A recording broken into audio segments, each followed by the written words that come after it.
A continuación, Nuestra Justicia. Clasificación A. Apto para todo público. Las opiniones vertidas en este espacio por la producción y dirección del programa son de exclusiva responsabilidad de sus autores y de quienes intervienen en ellos. Telesucesos, Canal 29 UHF presenta Nuestra Justicia, un programa de opinión y controversia. Ciudadanía, buenas noches. Esta vez nos acompaña el doctor Clever Araujo, un distinguido jurisconsulto, abogado actualmente en libre ejercicio de su profesión, quien ha sido un prestigioso miembro del Consejo de la Judicatura por varios años, tratadista, profesor universitario, asesor de varios magistrados en las diversas cortes del país. Persona que por su transitar en este mundo de la jurisprudencia, de la ley, del derecho, es una persona con una voz adecuada para guiarnos en este momento de oscuridad que embarga a la justicia ecuatoriana. Clever, buenas noches, gracias por aceptar esta comparecencia y pues envío la primera pregunta. ¿Qué pasa actualmente con el Consejo de la Judicatura desde tu punto de vista? Buenas noches, Germánico, y buenas noches al público. Germánico, aquí hay unos antecedentes que es necesario citarlos. Año 1995, consulta popular. Allí se aprueba la creación del Consejo de la Judicatura. 1998 se forma el primer Consejo de la Judicatura que funciona hasta el 2008, conforme fue lo planteado en la consulta popular. ¿Sí? Como todo organismo nuevo que inicia sus funciones, con sus altibajos, pudo realizar una labor bastante aceptable. Pero ya para el 2008, cuando viene la nueva Constitución, también aprobada en una consulta, todo aquello que el primigenio Consejo de la Judicatura hizo como órgano de gobierno administrativo, se cambia totalmente esa función administrativa y toda la función judicial, en mi criterio, queda bajo un régimen totalmente invasivo y arbitrario. Para esa época la función judicial no tenía más allá de 4.000 funcionarios a nivel nacional. Para el 2008, cuando llegan los nuevos integrantes del Consejo de la Judicatura, ya esa naturaleza primigenia se pasa a ser tan invasiva y pasa a ser tan arbitraria que acaparan todo lo de la función judicial, incluido el gremio de los abogados. A ese extremo se llevó. Es decir, se apoderaron de todo el aparato de administración de justicia, ¿verdad? De manera que no solamente que tenían injerencia en las decisiones judiciales, sino también en los órganos de apoyo o en los entes de apoyo a la función judicial. Así fue y así es.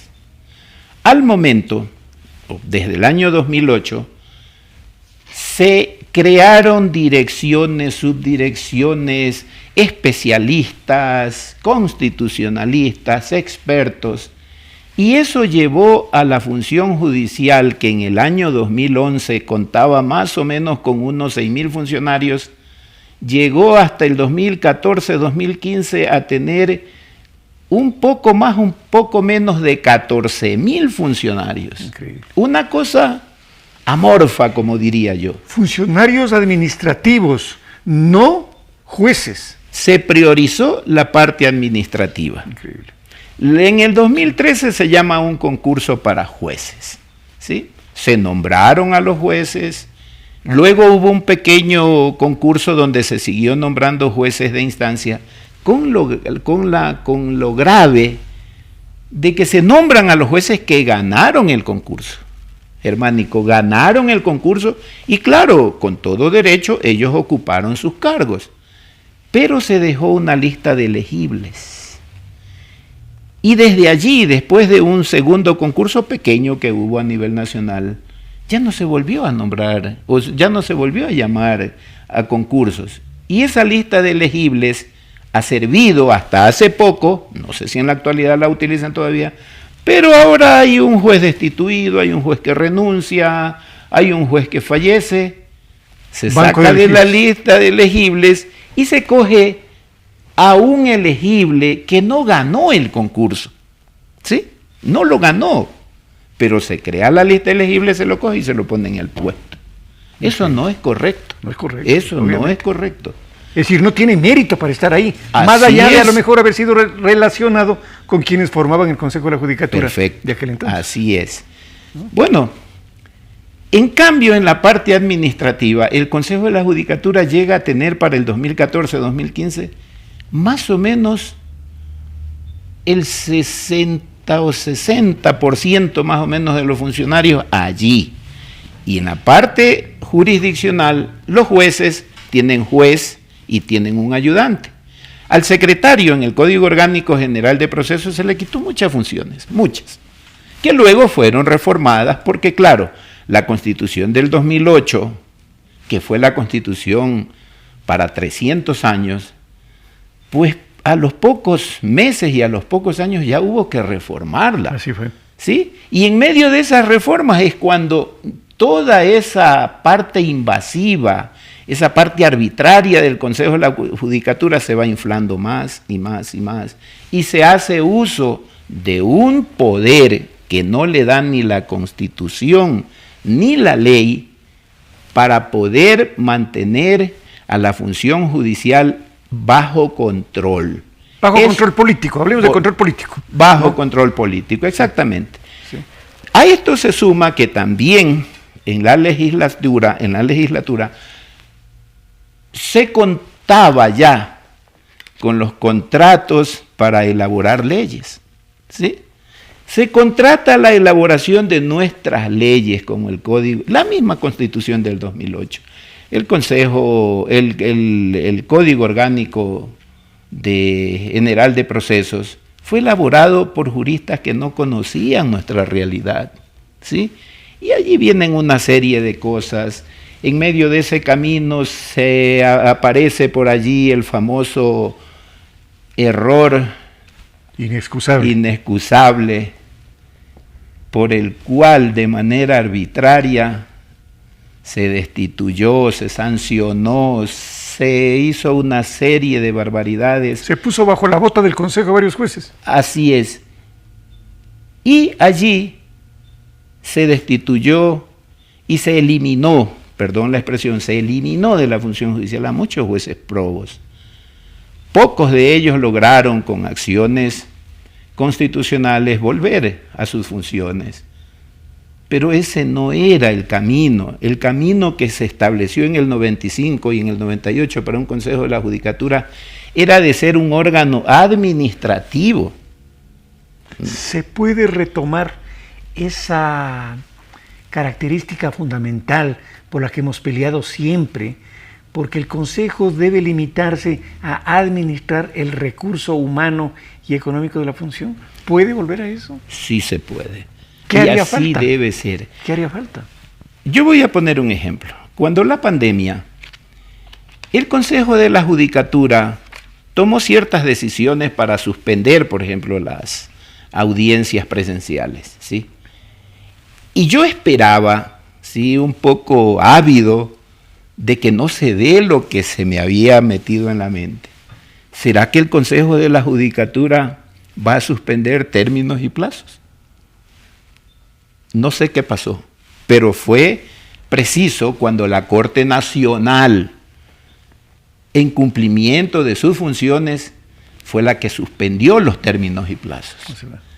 Eso fue positivo, ¿sí? Si las cosas funcionaran así, en todo, dentro de la administración de la función judicial, de acuerdo, pero no sucede eso. Para volver a lo que fue el Consejo de la Judicatura, generado por la consulta de 1995, estimo yo que hay que eliminar toda esa carga burocrática que tiene el Consejo de la Judicatura, que no sirve para más. Que no tiene razón de ser, que no tiene razón de existir. Así es. ¿No es cierto? Y carga burocrática, claro, que es una carga para todos los administradores de justicia. Así es. Los administradores de justicia necesitan tiempo para despachar. Los administradores de justicia no tienen tiempo porque a cada momento tienen que estar enviando informes, tienen que hacer una serie de documentos, llenarlas para que el Consejo de la Judicatura haga sus análisis. Y hasta gestiones, etcétera, personales para que no vayan a ser sancionados, sí, por los... También contestar quejas.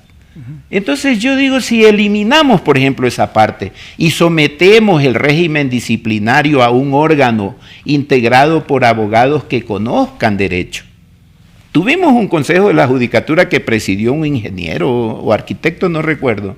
Y entonces cuando los jueces o los administradores de justicia iban a las audiencias presenciales para explicar el problema a ese Consejo de la Judicatura, pues el presidente y muchos de esos vocales ni sabían de lo que estaban hablando. Entonces, ¿cómo es posible que un ingeniero juzgue a juzgadores? Claro. Entonces, claro, bueno, son cosas que se dieron y que ahora hay que evitarlas. Y se puede volver haciendo unos planteamientos entre los funcionarios judiciales, los administradores de justicia, la academia, la parte legislativa, deben conformar un equipo para poder cambiar esta naturaleza. Sin contratar afuera asesores que les den haciendo o les dan delineando. Nosotros y los ecuatorianos y los abogados ecuatorianos estamos en capacidad de elaborar nuestras leyes, nuestros reglamentos. Sí, que necesitamos asistencia, sí, es verdad, pero que no vengan con un código o un reglamento y decir, miren, solamente hay que hacer los cambios necesarios, y luego se va a la legislatura, donde los legisladores simplemente aprueban sin discutir, sin conocer ni siquiera el texto. Es la pura verdad. ¿Sí? Es cruda la realidad que acabas de mencionar, pero es una gran verdad. Estamos en manos de ignorantes en todas las fases de elaboración de leyes y no se diga de la implementación de las mismas. Pero si esto fuera poco, en el control disciplinario y en el control financiero de la función judicial, también se han dado pues hechos inusitados, ¿no? Llegan personas que solamente tienen méritos de ser amigos o ser parientes o tener relaciones con los diferentes políticos de turno. Entonces continúa la metida de mano de la política en la justicia, y una muy buena manera de desconcentrar, de sacar esa garra que ya dejó inserta algún político antes, sería pues precisamente el de dar paso a las mejores mentes, a los más conocidos, aquellos que representen y emanen credibilidad, seguridad, honestidad para el manejo de la función judicial. Y merced, entiendo yo, igualmente, a un escoger de vida y cabal de los verdaderos jueces, volver a darle el carácter de alto tribunal a la Corte Nacional y no ser lo que es ahora, por poco una cueva de delincuentes. Que me disculpe la ciudadanía lo que acabo de mencionar, es durísimo, pero es vergonzoso, Clever, para todos quienes, creo yo, hemos llevado una vida, si no ejemplar, pero hemos tratado de hacer una vida honesta y recta al servicio del país, ver cómo los jueces, los encargados de administrar justicia, por investigaciones o por delaciones, se establece que no son sino pillos que llegan a esas funciones a hacer dinero. Es que esta es la verdad, Clever. Sí. Mira, Germánico, como dije, hay jueces que no ganaron ningún concurso, simplemente quedaron en una lista de elegibles. ¿Qué se hace dentro del Consejo de la Judicatura? Vamos a capacitarlos. Sí, está bien, eso es necesario y eso tiene que ser recurrente. Pero ¿En qué se capacitan los jueces? Sí, derechos humanos, género, etcétera, etcétera. Pero sí es notable ver, por ejemplo, que en la redacción de una resolución, de una sentencia, esos jueces no tienen el mínimo conocimiento del manejo del idioma, ¿sí? No hay sintaxis, allí no hay etimología, allí no hay nada. Es galimatías y una serie de barbaridades que incluso hacen inentendible la resolución. Claro. Entonces, mira, como ejemplo, por supuesto, no voy a ser preciso, pero yo traje aquí 2 sentencias, ¿sí? De hace poco, esta que voy a citar. ¿De Corte Nacional? No, es de un juez de instancia. Ya. Quiere decir juez de primera instancia. Sí, juez de primera instancia. Mira, ¿qué es la sentencia? Es la resolución por la cual el juez decide un acto que quizás para él no es de la misma importancia o no tiene la misma capacidad económica, por ejemplo. No, pero es su responsabilidad. Él debe resolver eso y lo resuelve de esta manera. 70-75% del contenido de la sentencia es la copia exacta de lo que se dijo en la demanda y en la contestación a la demanda. Sin exposición alguna de criterio del... Sin ninguna. ¿Pero es que eso ocurre? 20% a la copia de las resoluciones constitucionales, de sentencias constitucionales y de doctrina. Eso suma más o menos el 95%. Y yo creo que exagero, con todo el respeto, que si el 5% el juez utiliza para hacer su razonamiento, es decir, demostrar su capacidad intelectual, de que conoció, de que estudió el caso, creo que el 5% es mucho, con todo el respeto lo digo. No, es la verdad. Entonces, ¿qué es eso? Claro, pero es la verdad. Yo he denunciado y hemos conversado aquí con otros invitados sobre lo que ocurre particularmente en las unidades judiciales en Sangolquí, a 5 minutos de Quito, en donde un juez le copia al otro el fallo, sí, en casos parecidos o casi similares. Le copia. Y estos jueces, curiosamente, tienen mucho que ver con un expresidente de la Corte Nacional que acaba de salir. Entonces, ¿qué se dice eso? Que este señor era el director o el propiciador de todo esto, que no significa sino una burla al sistema judicial y a quienes litigan y a quienes creen en la justicia y acuden a los tribunales en busca de satisfacer sus diferencias con sus congéneres. Entonces, ¿a dónde vamos en estas circunstancias, Clever? ¿Qué es lo que va a pasar si esto no tiene un final abrupto? Mira, aquí hay una parte importante para añadir a lo que acabas de decir. Los nombramientos. Personalmente tengo un criterio. ¿Quién nombra a los jueces? No importa. Para mí no importa quién los nombra, ¿sí? Puede ser el presidente de la República, puede ser la legislatura, quien sea, no importa. Lo importante es que quien nombre a personas probas, a personas honestas, que luego llegan a ser jueces y ellos, como personas, estén conscientes de que no necesitan ley ni reglamento alguno para poder seguir siendo honestos, para seguir siendo probos. Tú, yo y muchísimos abogados de este país no necesitamos un código de conducta, no necesitamos una ley que nos diga usted tiene que ser probo aquí y dejar de ser probo acá. No, es propio del ser humano ser honesto como persona y en el ejercicio del cargo que se ostenta. Eso para mí es importante. Si lo nombró el presidente de la República, no importa. Él, el momento que toma funciones de su cargo, él tiene que desprenderse necesariamente de su nominador. Claro. Tiene que guardar Así es. independencia Así es. judicial, porque si no es independiente, no es libre. Y si no es libre, no es imparcial. Y si no es imparcial, tampoco puede ejercer el debido proceso, no puede aplicar el debido proceso. Y si no hay debido proceso, no hay el ingreso masivo de la población a la administración de justicia. Y eso ya no es parte de un Estado democrático. Así es, muy buen análisis, Cleber, te felicito.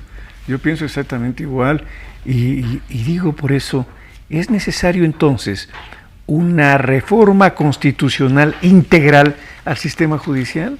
Sí. ¿O es que puede depurarse desde dentro del sistema?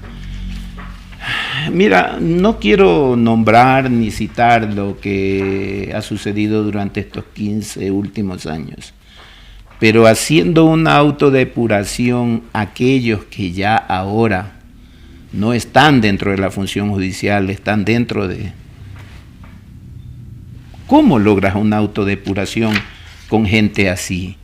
Con funcionarios así, que no son correctos, que no son honestos, que se ha demostrado en muchos casos, no en todos, que sí son culpables de actos de corrupción. Eso, ¿cómo generas tú una autodepuración? Quizás cambiando todo el órgano, sí, podría ser, pero para mí creo que es mejor comenzar de cero. Así estimo yo, buscando a personas probas que lleguen a ejercer sus funciones de manera honesta, siendo sí muy agresivos en combatir toda esa corrupción que está enquistada en la institución judicial. Eso es lo que hay que buscar ahora. No hay confianza en los jueces, no hay confianza en sus fallos. Son muy pocos realmente los que en las diversas instancias, primera, segundo nivel, tercer nivel, se destacan y son jueces realmente que brillan con luz propia, que todos los conocemos quienes estamos en el foro, todos sabemos quiénes son y claro, existen casos como los que nos acaba de develar la fiscal tras un valiente enfrentamiento a la mafia judicial, que existen también otros que subyacen dentro de estructuras supuestamente de honestidad para hacer de su ejercicio realmente delincuencia.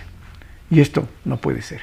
Por esta razón, y siendo que el tratar estos temas reviste vital importancia y no puede ser tratado sino a fondo, yo quiero comprometer al doctor Cleber Araujo que nos acompañe en una próxima entrevista. Cleber, gracias por tu aporte ahora.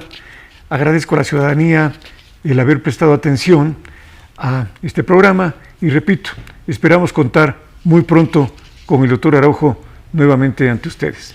Buenas noches, muchas gracias, ciudadanía. Las opiniones vertidas en este espacio por la producción y dirección del programa son de exclusiva responsabilidad de sus autores y de quienes intervienen en ellos. Telesucesos Canal 29 UHF presentó Nuestra Justicia, un programa de opinión y controversia con la conducción del doctor Germánico Maya.